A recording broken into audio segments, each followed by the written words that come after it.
Welcome to Christian Athletic Ministry Podcast, a podcast for officials, athletes, coaches, chaplains, and anyone interested in the sports ministry.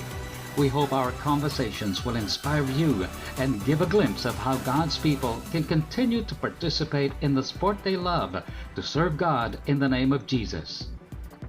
Welcome everyone to Christian Athletic Ministry Podcast. Today's guests are some because not everybody is available. So some lang. Some members of BRASCO, Basketball Referees Association for School, Colleges, and Universities. It's a group of sports officials, mostly basketball referees. So I wanted them as guests because I work with them a lot. I work with almost every group naman dito sa Pilipinas. Pero I work with this group a lot. Okay, to start, let's ask each one of you to introduce yourself and please tell us how long have you been officiating. So let's start with Joel. Hi, listeners. My name is Joel Baldago. I'm currently working in PBA, Philippine Basketball Association. 10 years officiating. I started when I was 21. Officially 21. Thank you, Joel. Sir Nestor. Okay, hello. I'm Mr. Zambrano, member of BRASCO, Basketball Representation for School, Colleges, and University. I think I'm already 23 years na sa officiating. I started in 1998 here in Bulacan, Bukawi, until up to present. Wow, tagal na. Thank you. Lloyd. Hi po, listener. I'm Lloyd Castillo. 29 years old. 12 years na po akong nagre-referee. I'm the current treasurer of BRASCO. Thank you, Lloyd. Okay, Paul. Hello, I'm Ramil Paul de la Cruz. I've been in BRASCO in 24 years, like Nestor Zambrano from Bukawi, Bulacan. 24 years? Mas matagal ka pa kay Tatay Nestor? Mas unang nag-represent sa akin ng mga yan.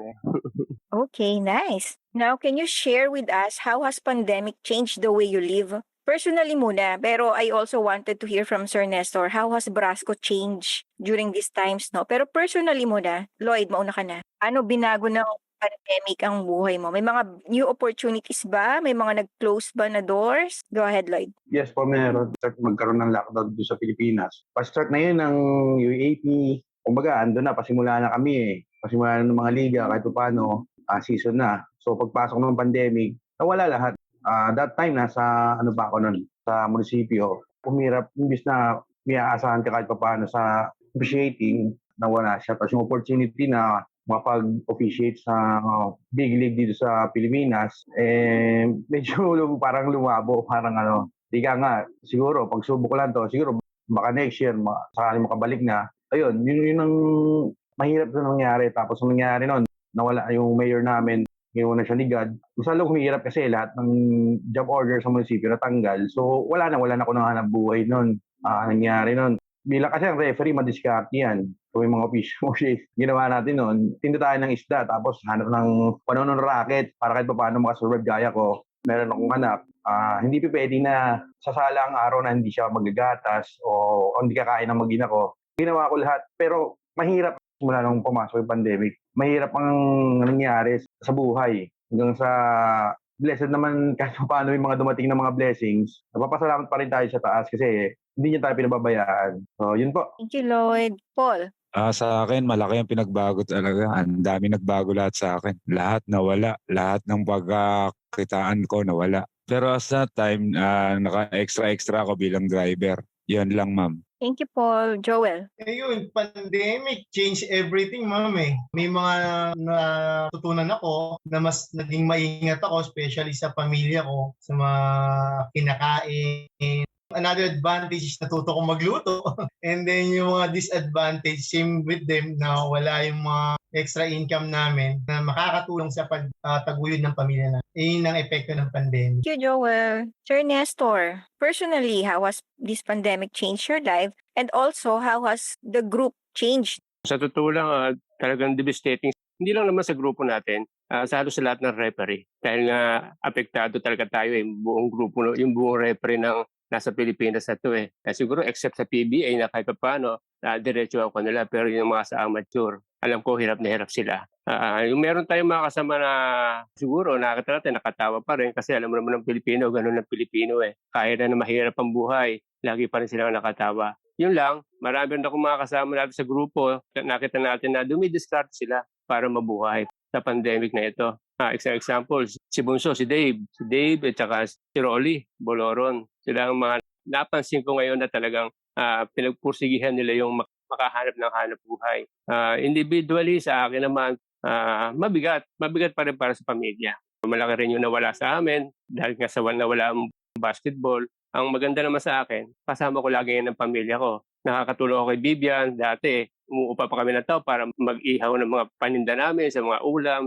Ngayon, hindi. Ako ang nandun. Ako ang katulong niya lagi. Isa pa, pinakamagandang blessing sa amin, dumating yung kauna-unahan namin apo. Araw-araw, umuuwi kami dito sa bahay sa Bambang para maalagaan yung bata. O nga no, parang napaka-blessing ng pagdating ng isang life, no, ng sanggol sa lalo na ngayong pandemic na parang everything's hard. Pero ang isang na-observe ko is, yun nga yung sabi ni Lloyd, no, na humanap talaga sila ng diskarte, hindi sila na-limit, di ba? Tapos na-explore pa nila yung iba nilang, siguro ibang skills. Katulad ni Paul, driving, di ba? So, na-explore pa siya. Okay, so storytelling naman tayo. How and why did you become a referee? So, sinong gustong mauna? So, Joel, go ahead. Ako started nung college kasi part siya ng subject namin. As a PE major, meron kaming subject. Officiating not only in basketball, may volleyball, may table tennis, kaya marunong kami mag-official in kinds of sports. Nag-start ako third year college, di pa siya official.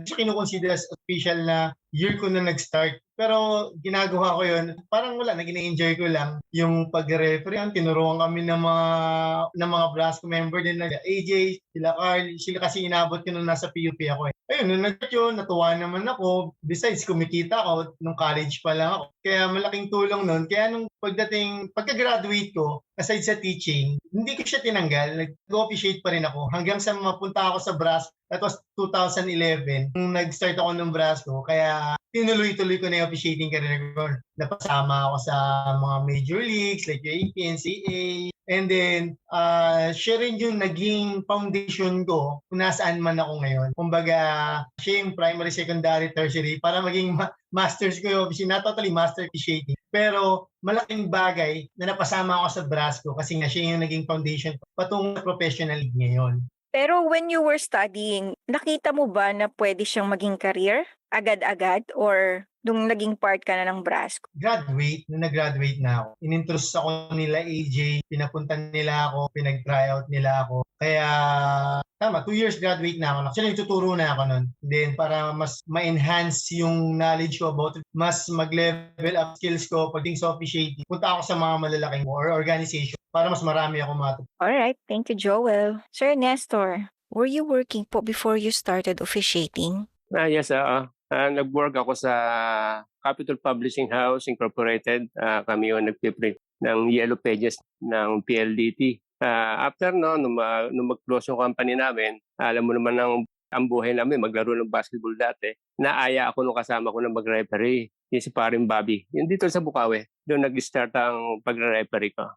After that, 33 years old na ako nung mag-umpisa ako mag-aaral mag-referee. After that, siguro mga 2 months, yung isang yung isang senior namin sa grupo dito sa Bukawi, pinakilala niya ako kay Egay Wahe ng PBL. Doon ako nag-umpisa. Pumunta ako doon sa PBL, nag-tryout ako. Wala akong kakilala. Tinuro lang ako ni Kamandeng, yung kasama yung matanda sa Bukawi, doon sa kumpara niya si Egay Wahe. Kaya yun, after nun, ayun na, nagtuloy-tuloy na. Pero mabigat ng mga pinagdaanan ko noong time na yun.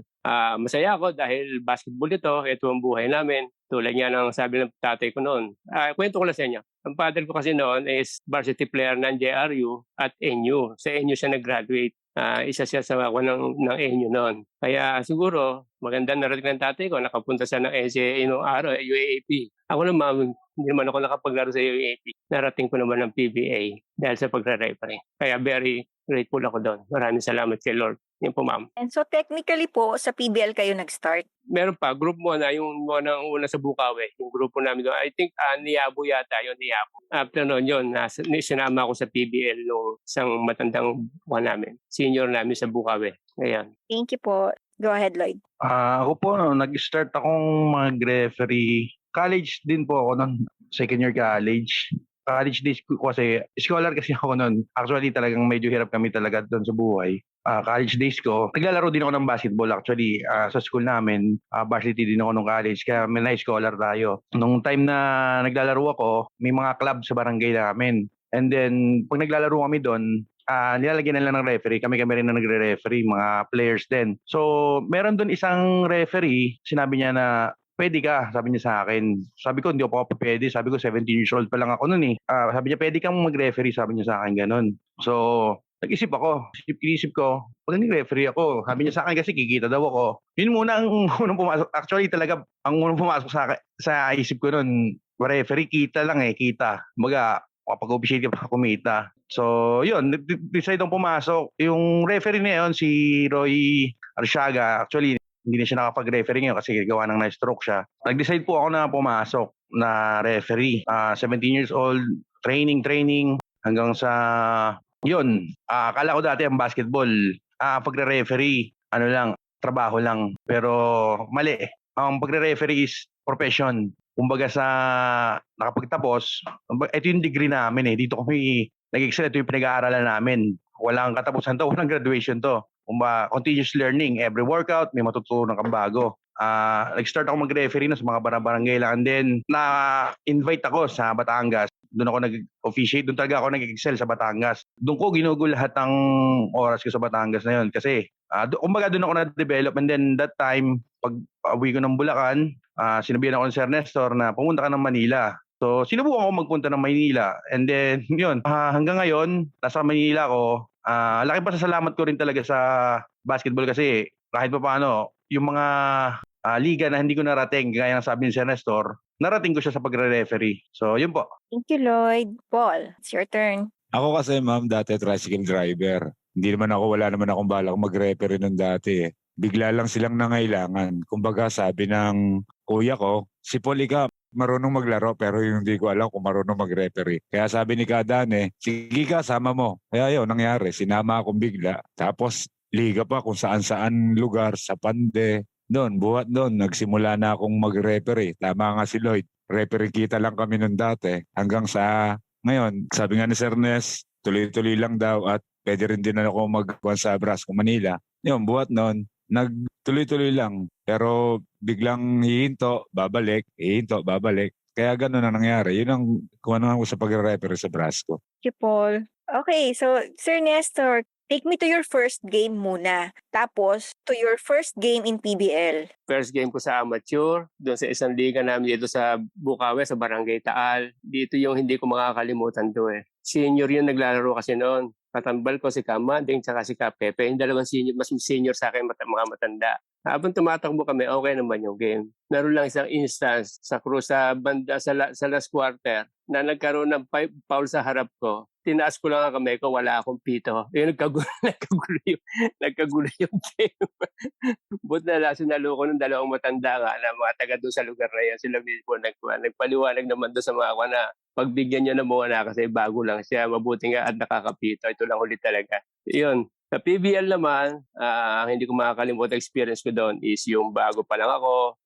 Nakasama ko si Parin Peter, si Parin Jojo, pare-paro kami academician pa lang noon. Bigla kami hinugot ni Sir Perry. Si Sir Perry, saka si Commissioner Chino Trinidad na no? Kasi nabutan ko na si Yang Giaw eh. Paalis na siya. Bigla kami hinugot ni Sir Perry, kaming tatlo. Pinatakbo kami ng game 2 or game 3 yata ng finals yung Wellcoat at saka I think Blue. Kaya nung pumasok kami, sige, hindi alam ng mga teams na ang tatakbo, puro yung neophyte, puro bago lang, puro academician. Kaya nung pumasok kami pag-akit namin sa Makati Coliseum sa court, nakatingin lahat sa amin yung mga tao, pati si Coach Junel Baculi, yung mga players, siguro yung kanila, sino itong mga ito? Bakit nandito to? Ayun, wala silang magagawa. Para experiment ni Sir Perry yun eh. Tumakbo kami tatlo ng pagre-referee. Siyempre, andun yung makukulit, maingay. Pero nung matapos yung game, sabi ni Sir Perry, good job. Yun lang. Pero maraming salamat. Sabi na nakaraos kami kahit pa paano. Ayun po. Thank you po. Paul, bayad ba agad yung first game mo? Ay, oo, ma'am, bayad agad yun. Kasi dito sa Bulacan, ma'am, after ng game, babayaran na agad. Pero ang maganda kong karanasan noon, yung nando kami sa Pande. Ang kasama ko si Jake na tiga Lulumboy. First time ko mag-referee noon at ang gamit ko pang whistle, yung sa payong. Kaya nung ginamit ko yon, tapos noon, ako yung bago, si Jake yung nagkaroon ng gulo rin. Binanatan yung kasama ko referee. Hindi ko ngayon alam kung anong gagawin ko. Kung ano ba, aawat ba ako, kung ano ba. Kasi first time ko mag-referee, nagkaroon pa ng gulo. Binanatan talaga yung sa harap ko yung kasamahan ko. Wala akong magawa, hindi ko alam kung ano gagawin ko hanggang sa awat na lang ako. Tapos yung sa akin, sa first time ko yun nga, sa NCU up, tsaka kung saan sa AMPA, very good naman daw, sabi nila. Yun lang po, ma'am. So if yung first game mo is may away agad, hindi ba traumatic yun para sa mga bagong referees? Hindi ka ba na-trauma? Hindi naman, ma'am. Kaya lang, dito po kasi every Sunday may workout. Sinabi ko ngayon yung nangyari. Dahil nandun din naman si Jake, siya rin na nag-explain kung paano nangyari yun. Kasi losing team na eh. Tawag pa rin siya ng tawag dun sa losing team. Kaya yun, gano'n na nangyari. Pero hindi naman po ako nagkaroon ng trauma. Kinabukasan nga po, may schedule ulit ako. Wow, nice. Hindi ka pala madaling matrauma. Lloyd, take me to your first game. First game ko po dito sa Bukawi, sa Barangay Batia. Actually, yung lugar na yun, yung karaniwang iniiwasan ng mga referee kasi halo-halo. Iba-ibang nasyon yung nandun. May Santa Mesa, basta iba-ibang lugar, mga relocation site. Pag nagliga doon, magugol ka sa labas, may naghahabol na ng Dos Cordos, may nagsasaksakan. So, pinadala ako doon. Nung time na yon, tapos yung maayos yung game, tapos kahit paano, first time ko kumita na ng 500 pa kami na 500. Sabi ko, laki na ito, 500.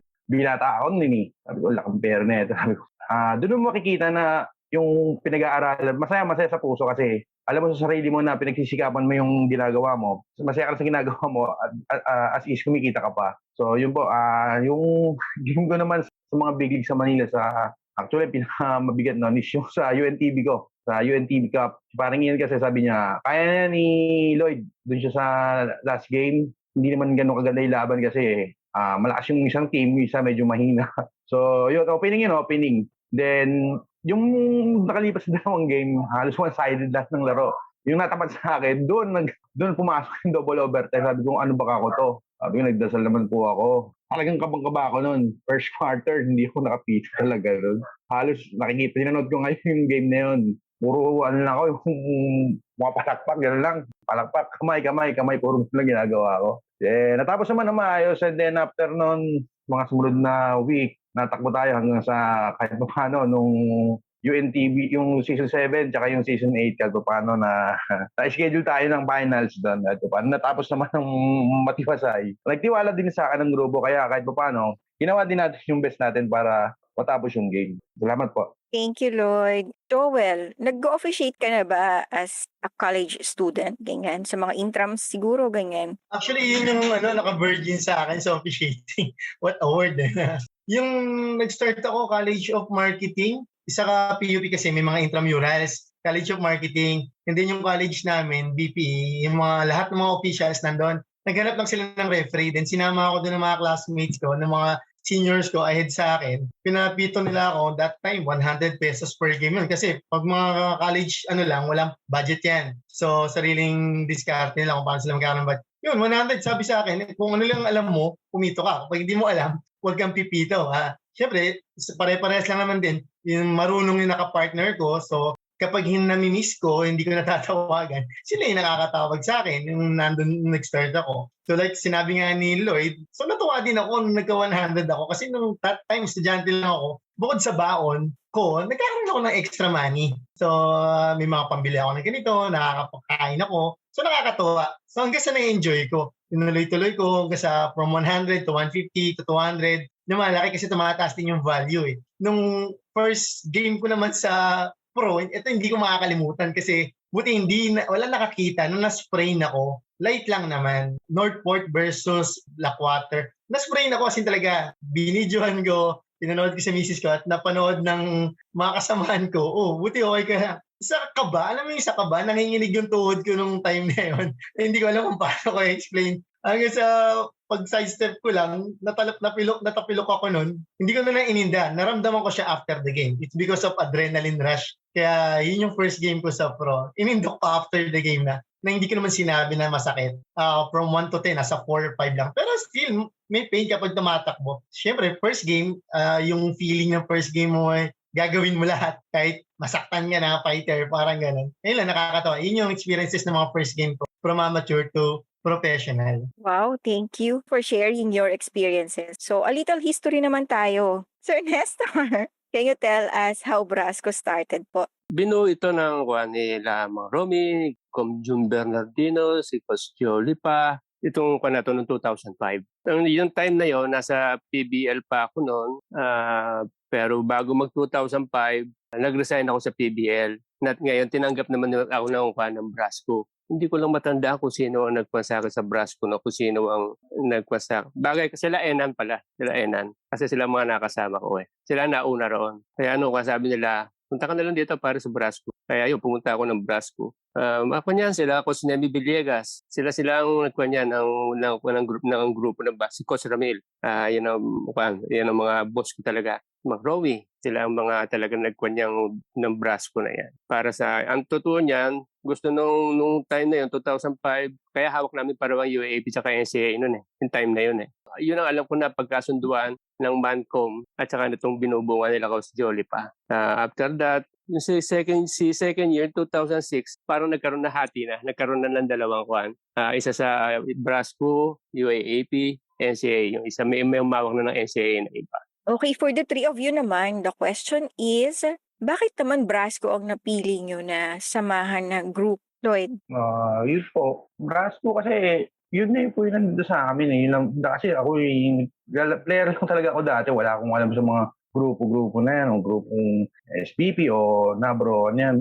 Brasco lang nandito sa Bukawi. Actually, meron din ibang grupo dito. Kaya lang, dito sa Brasco kasi, dito mo makikita yung kumbaga yung sakripisyo ng mga pioneer. Sila ng turo, kumbaga, sinishare nila sa amin yung knowledge nila. Kami naman tanggap lang ng tanggap. Libre, walang bayad. Pag-enroll kami, bayad. Ito, libre pag-aaral. Masaya ka pa sa ginagawa mo. So, kaya ako pili ang Brasco kasi nga, sinabi nung mentor, gaya na sabi sa amin ni Sir Nestor noon, basketball is continuous learning nga. Yun, kumbaga, dire-diretso lang, walang katapusan, walang graduation, walang hangganan. Kumbaga, hanggat may basketball, may mga bagong sitwasyon, may mga bago kang pag-aaralan. Kaya, nagustuhan ko Brasco from the start hanggang sa, siguro mag-retire ako, pag-referee, Brasco ako, hindi ako sa Brasco. Kaya, yun po. Thank you, Lloyd. Joel, I'm sure maraming option, although maraming PUP na pumunta ng Brasco. Punta ako ng Brasco 2011, pero before that, meron akong grupo which is yung PAREP, mga galing kay Mr. Bernarte. Lahat naman na-handle ni Sir Ogie Bernarte, nagtitipon-tipo sa mga referee. And then, napunta muna ako doon. Pagka-graduate ko 2008, doon ako unang niyaya nila AJ, nila Card, pumunta muna doon. So, naging training ground ko yun. So, nung medyo natututo na ako doon, kasi nag-handle sa amin doon si Arnold Del Novalios, aka as Johnny. So, marami akong natutunan din pagdating kay Johnny on and off the court. So, yun. So, nung nag-officiate na sila AJ sa Brasco, niyaya nila ako ngayon. So, try out ka doon, punta ka doon. So, no 2011, hindi ko makakalimutan yung first game ko sa Champs for Joy na nandun kami, ang daming game na buhay kami nung time na yun. Default agad. So, ang higpit. So, yun, naranasan ko yung game doon. Yun yung first league ko nun sa Brasco noon, 2011. And then, napili ko naman yung Brasco because of the referral of my seniors, nila AJ, na gano'n. So, yung mga sacrifice na sinasabi ni Lloyd, yes, natutunan ko rin yun doon sa Brasco na kung paano yung time management, na paano maging professional, the way you dress, especially pag nasa major league ka na. So, syempre, pag nag-officiate ka ng ganito, tumataas yung value mo, ibang level na. So, kailangan be presentable. So, ang dami natutunan. So, kaya yung Brasco malaking bagay talaga na maging foundation ng mga referee. That's why I choose Brasco rin. Ayun yung experiences. Okay, thank you. Pero gusto kong malaman, kasi tulad nga sabi ni Lloyd, limited yung options nga. Pero since ikaw, I'm sure yung options mo, hindi siya limited katulad ng kay Lloyd. So I'm sure aware ka rin sa ibang grupo. So nagkaroon ba sa mind mo ng parang balancing, ano kaya yung magiging maganda for my career? Alam ko na may mga ibang grupo, may mga SBP, may mga Nabro. syempre, nandun na ako sa mga PUP na seniors ko, na mga kinukuya-kuya ko. So alam ko naman na hindi nila ako i-refer doon. Matututo or something like ganon. Kasi may natutunan sila or maganda yung pinatatayuan nila. So gusto nila mangyari sa akin, ganon din. Kaya doon nila ako dinala. Consideration ba na may kakilala ka na kasi dun sa grupo na yun? Definitely yes. Kasi para mas yung komportable ka na, okay, in the way na makikipag-socialize ka sa mga mo, may mag-i-introduce sa'yo. Okay, so yung paglakas ng loob, meron na para makapagkilala, makipag-socialize ka, makisama ka sa ibang tao. Thank you, Joel. Paul, bakit Brasco? Since naman ma'am, Brasco na talaga ako eh. Kami pa rin yung mga magkakasama. Nagpapalit lang kami ng name hanggang sa dumating nga yung Brasco na binuo ni Sir Nestor. Yun. Buhat noon, Brasco na talaga. Magkakasama na talaga kami lagi ni Sir Nestor. Hanggang sa magbuo nga siya ng Brasco. Tapos nag-extension siya ng Brasco Bulacan. Ayun, magkakasama pa rin kami hanggang sa Maynila. Sa Brasco kasi marami kang matutunan eh. Lahat, disiplina, proper sa dress code. Dito kasi sa amin, wala. Kung ano lang suot mo, okay lang eh. Pero nung napunta ako ng Brasco Manila, na-apply namin dito sa Brasco Bulacan yung mga dress code, yung kung paano ka magiging disiplina para sa sarili mo, paano mo maiwasan yung late. Kasi ako dati, ma'am, lagi ako talagang late eh. Kaya tuntua sa akin si Sir Nestor eh. Kaya yun, buhat noon.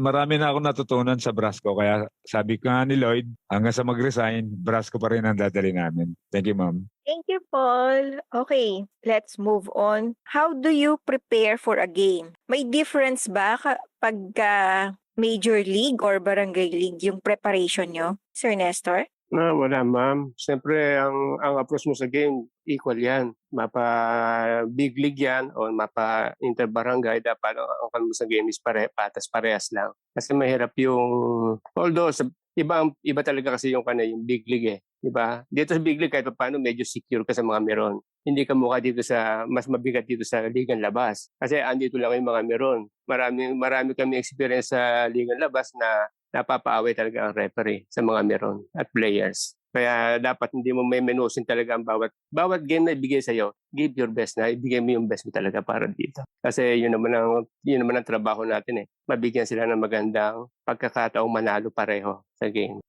Manalo ng ayos at matalo naman ng tanggap ng team, natalo sila. Hindi dahil sa referee. Kaya, Thank you po. Joel, meron ka bang mga rituals pag nagpe-prepare ka sa game? When it comes to rituals, nung before wala naman eh. Ngayon ko lang natutunan na nasa Major League na ako. Diyan ko natutunan yung mga imagery, centering, trying to visualize kung what will happen inside the court and i-anticipate mo yung mga plays, situation. Kaya yun yung mga rituals ko before the game. And after the game naman, ganun din. Breathing exercise or cool down para ma-relax yung utak mo after ng game, and then self-evaluation, self-assessment. Paul? Sa akin naman ma'am, wala. Basta lagi naman akong kondisyon eh. Ang sa akin lang, bago mag-start, pray muna. Hindi pwedeng hindi ako mag-pray bago ako magsimula ng game. Sa lahat, big league o ligang labas, basta pray lagi. And pagkatapos ng game, may matalo, may nanalo, pray pa rin pagkatapos. Yun lang ma'am.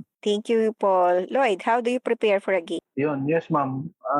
Gaya ng sabi ni Paul, dasal muna. Pero kasi sabi sa Brasco, ang dala namin is hindi lang yung sarili namin. Ang dala namin is yung pangalan ng grupo. So every game, kahit na inter-alikabok yan, inter-color, inter-barangay, yung pagkakaiba niya sa big league, kung anong ina-apply namin sa big league, hindi lang ina-apply namin sa mga ligang labas. Kasi, gaya ng sabi ko, magsasuffer dyan. Pag sumabit ka sa game, magsasuffer dyan. Unang-una ikaw. Pangalawa, syempre, yung grupo. Yung feedback, yan, dito sa Liga sa Bulacan. Pagkagad, may mga referee ng Brasco na yan.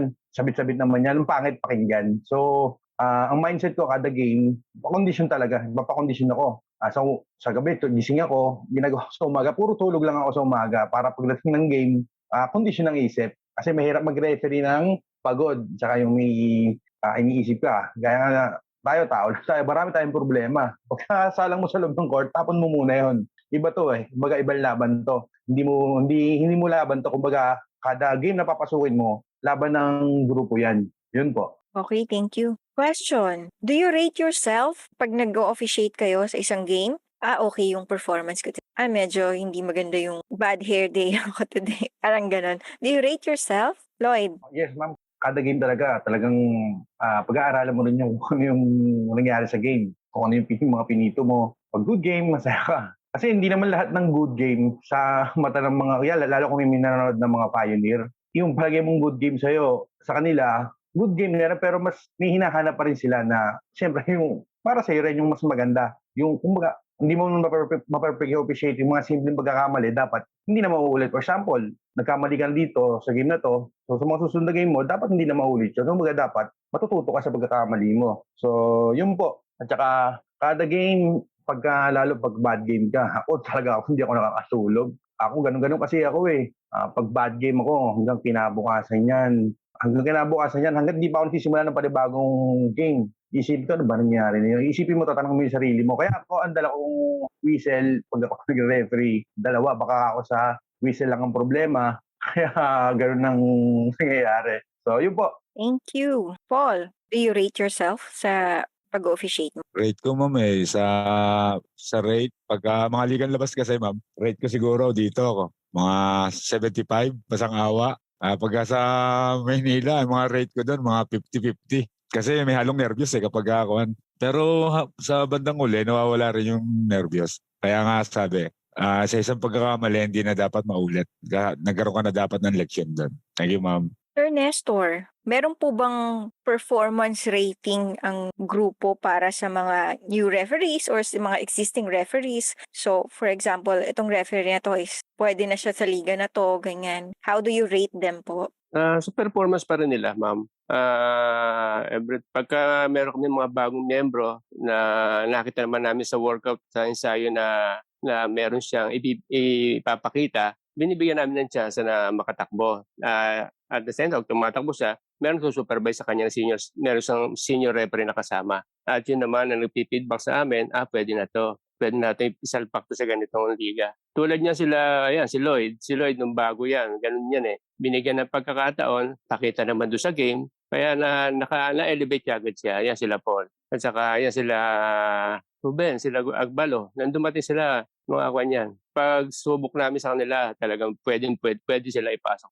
Sa akin naman, sa rating naman, obligado naman talaga ang bawat referee na every game. I-assess mo yung performance mo eh. Kailangan i-assess mo, hindi po pwede na hindi. Huwag kang masatisfy doon sa narinig mo na nice game.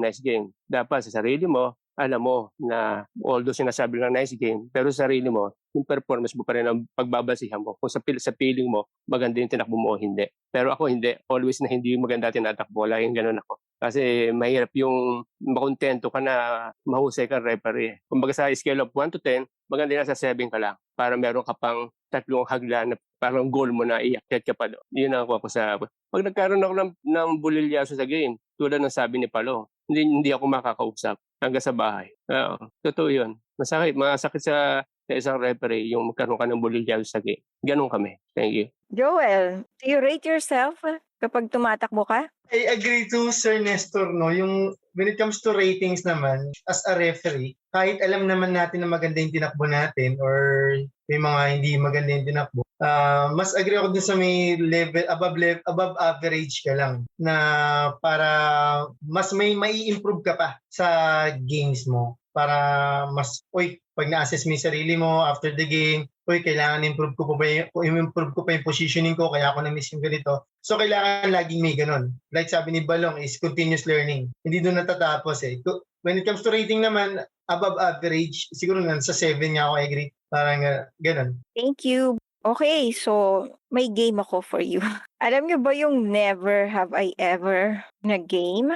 Grabe ka, Lloyd. Hindi mo alam? Pang showbiz yan mo eh. Never have I ever. So, kapag may binanggit ako tapos ginawa mo, I have ang sagot. Kung hindi naman, never. Pero actually tayo, pwede naman yung thumbs up pag ang answer is I have. Kapag never naman, pwede namang wala na lang reaction para alam ko. Alright, so first question, never have I ever forgot my whistle at home. So nasa game ka na, tapos pagtingin mo, hala, wala kang pito. I have o never? Nangyari na or hindi pa? Pag nangyari na, Chris, nangyari na kay Paul. Lloyd, hindi. Si Sir Nestor, si Joel, hindi. So, okay. Paul, kailan nangyari yan?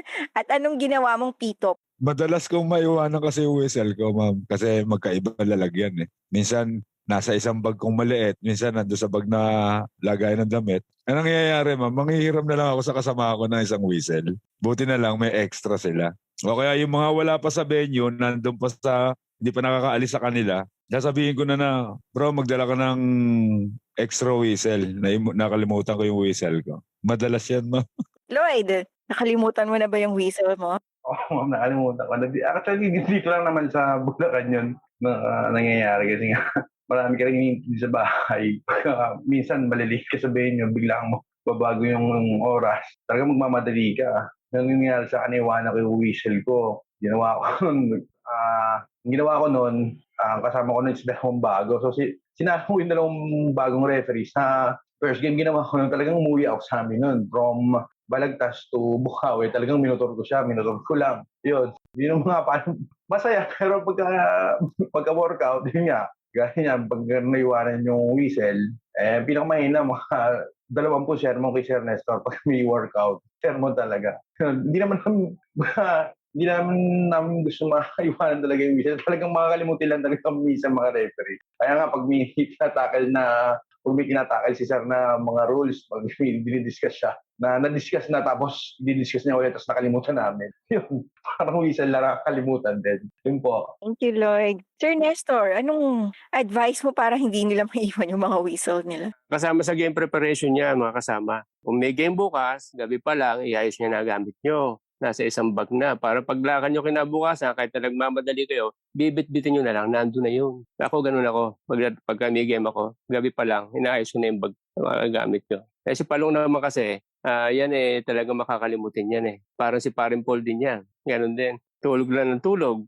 Pagka nagising ng tanghali, mag-aapo na kayo kumuha ng gamit. Ayun, hanggang sa may makalimutan. Yun ang problema. Yun ang pagkakaiba nung gabi pa lang, inaayos nyo na gamit. Joel, never kang nakalimot ng whistle? Hindi. Tama si Sir Nestor kasama sa game plan. Pero nung bata ako, natutunan ko sa tatay ko, pagpapasok ka sa school, ayusin mo na lahat ng gamit mo. Parang responsibility mo yan. Ayusin mo na lahat ng gamit mo para wala ka nang hanapin bukas ng kinaumagaan pagpapasok mo. Nadala ko pa rin hanggang sa ano. Pero nakakaiwan pa rin ako, tao pa rin. Ang naiiwan ako madalas sinturon. Ayun. So, kasi separate siya, hinahan ko sa likod ng pinto. And syempre, napak mo na na ready mo na yung gamit mo. Parang may kulang.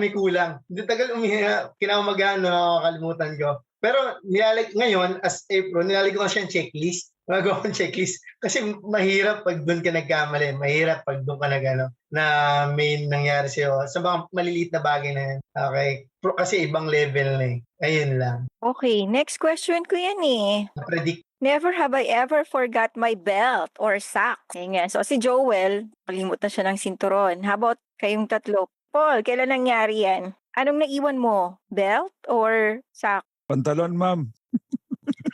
Grabe, saan ang ginawa mo?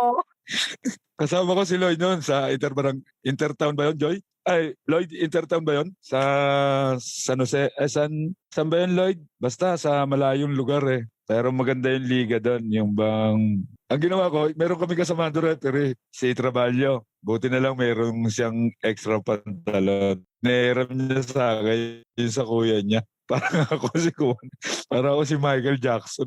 Grabe yun. Grabe, Paul, ha? Okay, next. Never have I ever brought a wrong uniform. So, nag-prepare ka na for the game tomorrow. Mali pala yung uniform na nilagay mo sa bag. Nangyari na ba sa inyo or hindi? Wow, Lloyd, nagkamali ka ng uniform na dala?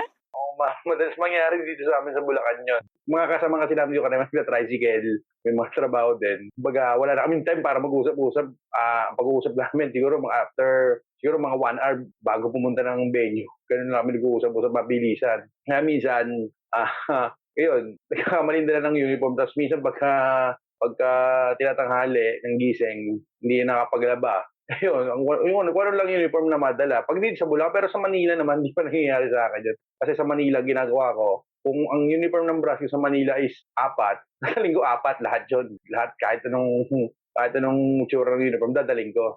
Yun po. Okay, thank you. Next question. Never have I ever got lost Naligaw na ba kayo sa venue? Lloyd, ikaw ulit? So sa maling venue ka nakapunta?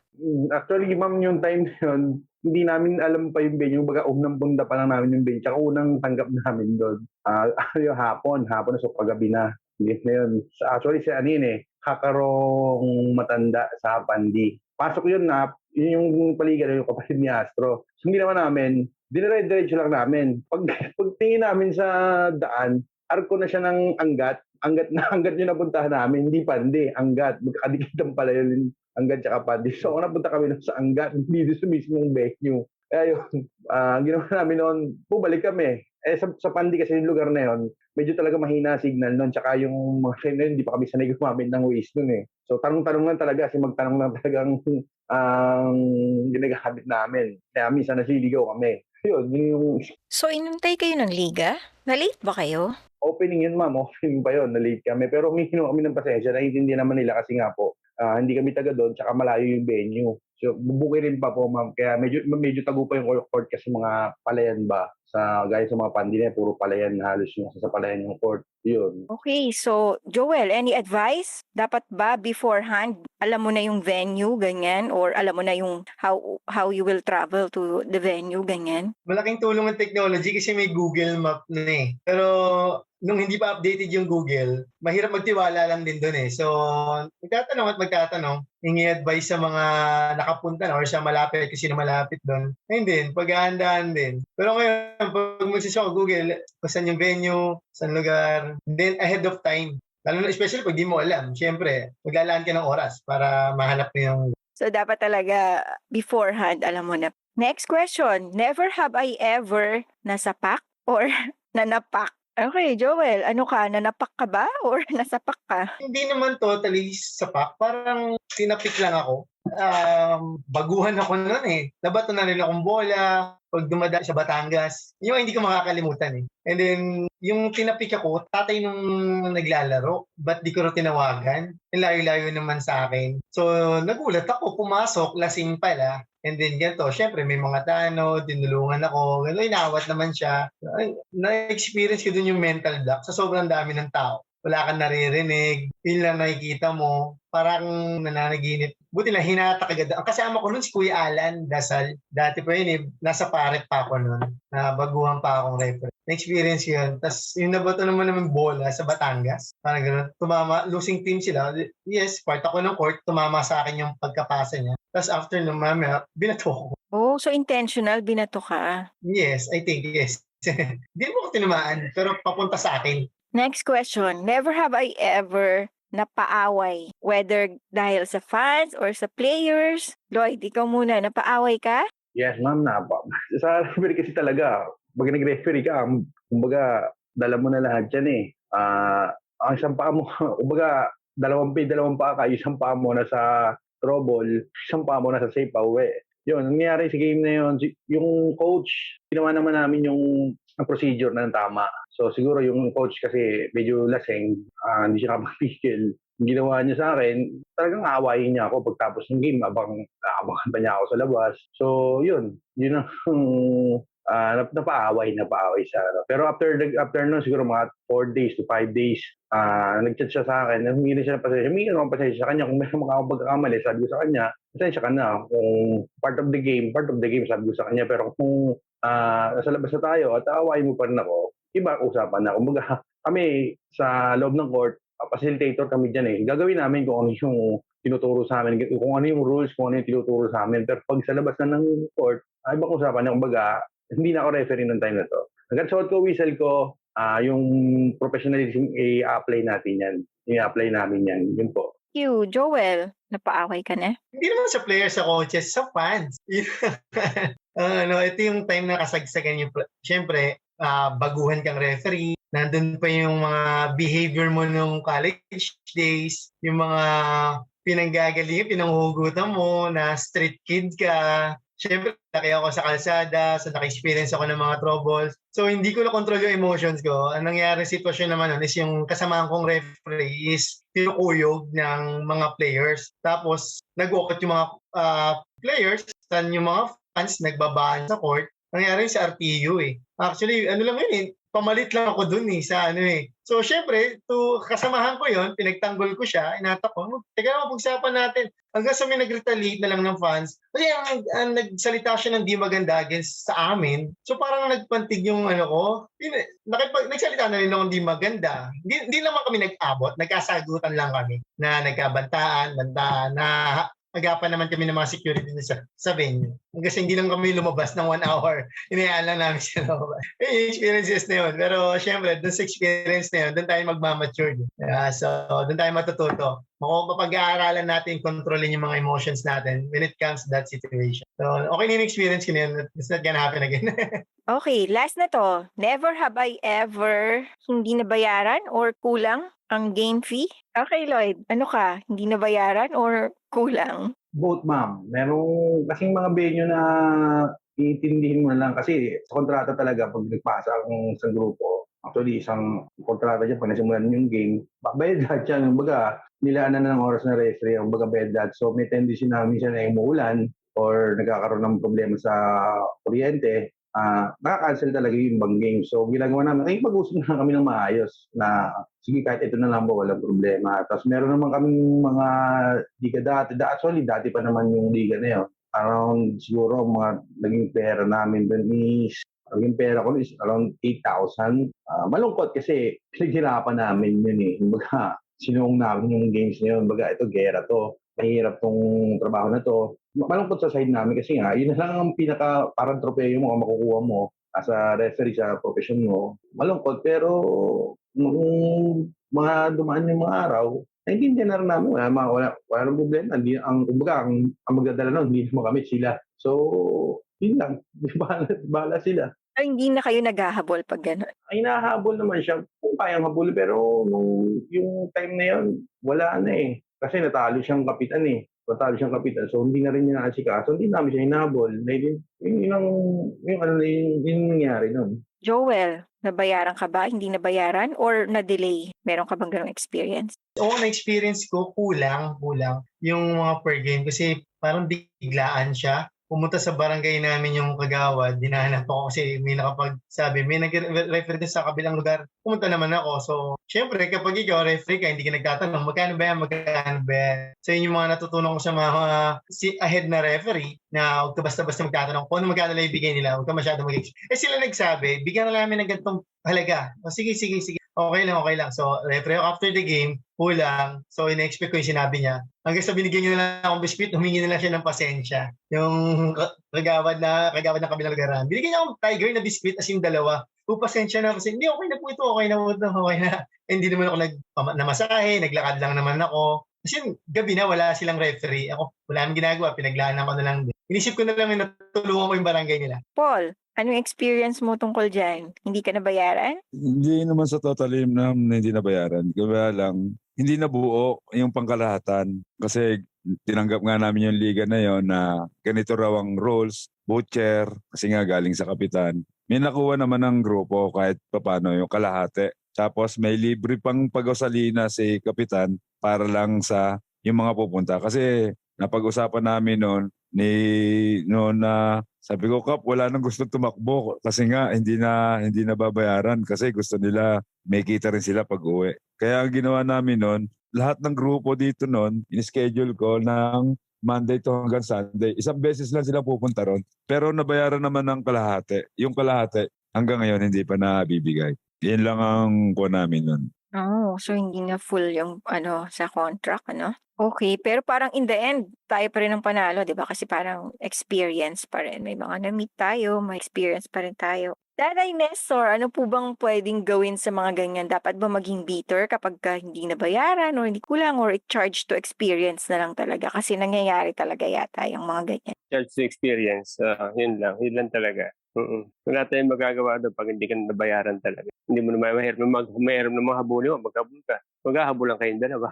Oo nga, no? So, thank you very much. For my last question, what can you share sa mga bagong referee or kahit sa existing referees or sa mga interesado, yung mga officiating techniques na nakatulong sa. Let's start with Paul. Sa akin kung sa may matuturo ako, ang sinasabi ko lang sa kanya, focus tapos kung ano man yung mga pagkakamali mo, dapat hindi na dapat mauulit yon dahil na meron ka nang natutunan sa pagkakamali mo. Basta sa akin lang, ang ituturo ko lang sa kanya, yung mga natutunan ko, ibibigay ko rin sa kanya yung lahat ng natutunan ko sa grupo. Okay, Lloyd, ikaw naman, meron ka bang mga isi-share? Yes, ma'am. Ano nung trabaho na pinasok ko, ma'am, pero hindi ko ano yung sarili ko, bakit ba parang hinahanap ng kasama ko yung court. Yun, kahit anong gawin ko, kahit anong trabaho gawin ko, basta court, puro sa court pa rin ako. Kumbaga, number one sa akin, basketball talaga, tapos yung officiating yan. Kumbaga, nasa puso ko na yan, officiating. Thank you, Lloyd. Joel, may techniques? Masishare ko naman na techniques about officiating na wala sa rulebook is yung pagiging matapang dapat. Pag referee ka, decisive, lagi paninindigan mo yung tawag mo, and then yung enthusiasm mo sa pag-officiate, kailangan nandun, hindi mawawala yun. And then, always treat the game as championship kahit na elimination pa rin yan. Okay, and every single game, dapat ang mindset mo is na championship ang pipituan ko para talaga magpe-perform ka rin. And then, after that, self-evaluation. Kung wala kang videotape, tanong ka sa mga kasama mo kung ano ba yung pwede mong improve para maging better ka for the next game. Na kung may TV naman, panoorin mo yung replay, internet, and then panoorin mo yung sarili mo kung paano ka gumalaw para mas ma-improve mo yung movement mo. Ayun lang. Sir Nestor, meron po ba kayong techniques na ma-share? Oo lang, sa mga mag-aspire na mag-referee, huwag kayong magsawang makinig. Lalo na sa mga senior referees. At wag din kayong magsawang magbasa ng rule. Ingatan niyo ang sarili niyo. Ibig sabihin, pag iningatan yung sarili niyo sa game, dapat intact yung integrity mo, di ba? Kasi once na taint ang integrity mo, pati yung grupo mo, apektado yon. Kaya dapat ingatan mo ang sarili mo, lalo na sa mga games. Di ba, makalagay naman doon sa mga na pagka ang isang game merong conflict sa'yo, huwag mo nang takbuhan kasi magkakaproblema ka lang. Kahit sabihin mo na puro tama itatawag mo, sisilipan ka ng kabila pag nakita na may conflict sa'yo yung game na tinatakbuhan mo. Diyos, ingit ko lang Joel, kawara kay Joel. Congratulations, you're doing good sa PBA. Pagpatuloy mo lang yan. Proud and brass sa'yo. Okay. Thank you, Sir Nes. Thank you po. Okay, I have a last question for Sir Nestor. Ano po ang plans ng Brasco after this pandemic? Kasi ma'am, sa ngayon talaga, kaya siguro 3 weeks ago, nag-resume kami ng workout. Ang problema nga lang, after 1 week, nagbalik na naman yung natin, yung sa ECQ at MECQ, kaya natigil na naman. Pero ang grupo naman is patuloy na nag-uusap-usap din kami nila Molly. Isa pa, yung mga kasama natin referee na kabukasan, nila Paul, nila Palong, Joel, na palalabas nila yung sa loob nila para bang nakakaalis din ng kwan. Nakakaalis ng tense, ng stress, yung mga ganitong bagay. Kaya malaking bagay sa amin. Thank you very much. Welcome po. For your last words, ano ang tinuro sa inyo ng officiating kay Paul? Sa akin, malaki ang naituro sa akin ng officiating Para bang lagi ko nang dala-dala sa araw-araw. Habang kung saan ako pumunta, kung saan ako padpad, lagi na lang, yun ang laging kinukon sa akin, yung pag-officiating ko. Thank you, ma'am. Joel, may isang bagay ba na itinuro sa yung officiating? Yes, yung health is wealth for me kasi I believe in sound mind and sound bodies. Ito na yung pinaka form of exercise ko. Para meron akong reason bakit ako nag-workout, bakit ako tumatakbo because of my job. At the same time, yung kalusugan ko. Kasi hypertensive yung mga pamilya namin, diabetic. Isa itong way na to para mas mapanatili kung malakas yung katawan ko, malusog ako. Kaya gusto ko yung trabaho ko. Lloyd, so may tinuro ba sa yung officiating in terms of relationship mo sa mga tao sa nakapaligid sa'yo? May naitulog mong officiating kasi gaya niyan, dati kasi mahiyaan ako ngayon. Natutunan ako paano maharap sa kanila, paano maging professional, manamit ng tama, kung ano dapat ang suotin ng maayos. At the same time, yung mga tinuturo ng mga ganang bagay, gaya ko ngayon, may pamilya na ako, nai-apply ko sa pamilya ko, sa anak ko, sa misis ko, kung paano maging disiplinado, tuturo na sa kanila. Medyo, yun na. Thank you, Lloyd. Tatay Nestor, what is the one thing that officiating has taught you? Sa akin, ma'am, siguro yung natuto kong mag-share sa mga tao, lalo na nung nasa PBA ako. Lahat ng mga kaya ko ibigay sa mga kababaryo ko, yung mga kaibigan ko, binibigay ko sa kanila. Kasi parang kwan lang yan di ba? Kung meron ka natatanggap, share mo sa iba. At the same time naman, regarding naman sa officiating, yun ang ginawa ko naman sa amin sa Bukaw. Senior ko, kung ano yung natutunan ko sa mga mentor ko sa PBA, kay Mang Romy, kay Coach Ramil, kay Parimbo, yung mga senior referee namin, senior ko sa mga kasama ko referee. Kaya siguro makakita nyo naman, meron akong mga referee na nadala na sa Manila.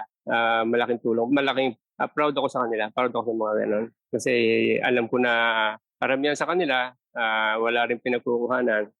Malaking tulong din sa kanila yung natatanggap nila bilang pagre-referee. Kaya sabi sa kanila, alagaan nila sarili din di ba? Ang sa inyo, mag-aral kayo mabuti para pagdating sa game, meron tayong bala. Mahirap yung wala tayong bala pagdating sa game. Baka mas marunong pa sa atin ng mga coaches. Nakakaya naman tayo mga ref. Dapat tayo nakakaalam nun Kailangan. Thank you very much. Thank you guys. Any message to the listeners? Joel, you want to start? Thank you for listening. Just stay safe, stay healthy, especially situation.